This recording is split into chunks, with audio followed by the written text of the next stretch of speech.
Hi, I'm Dan O'Day. The other day, I came across a newspaper bemoaning the impact the Internet has had on traditional mass media.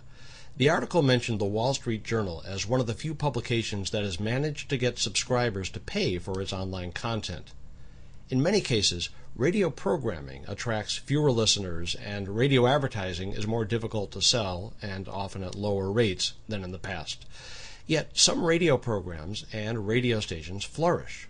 Why the difference?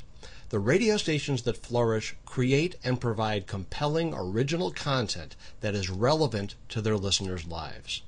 Life was easier when the local newspaper was the only game in town, or more precisely, in the lives of the town's residents, and most radio stations who had what listeners didn't, access to specialized content.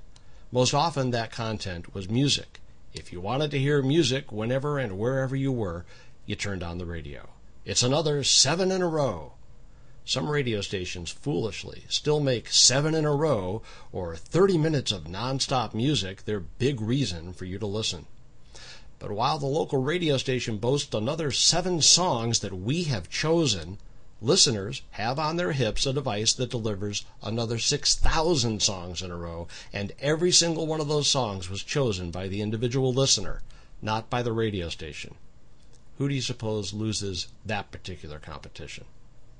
The reason Wall Street Journal readers pay for their digital subscriptions is the journal has information those readers want dearly enough to pay for.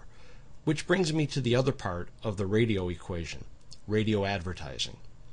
Thanks not only to vastly increased competition by new media, but also to the staggering incompetence of the owners and managers of some radio groups, some experts have proclaimed the radio commercial to be dead. As with all advertising, probably 90% of radio advertising is money down the drain.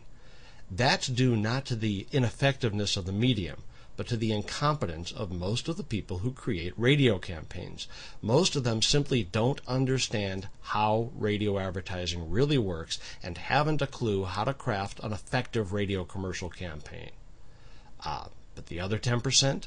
Those who don't view radio advertising as something that's so easy that anybody, including the business owners themselves, can create it, they're making lots of money with their radio commercials. When you combine a radio station that provides meaningful, relevant content with one staffed by talented professionals who know how to produce measurable results through an ad campaign, the result is a radio station that continues to thrive. Newspapers, magazines, TV stations, and radio stations that blame their hard times on changes in the delivery system are missing the point.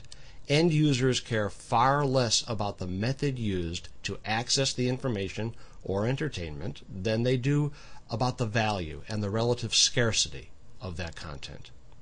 I'm Dan O'Day. That's my opinion. I'm sticking to it. DanO'Day.com Digital alignment parts. synchronize.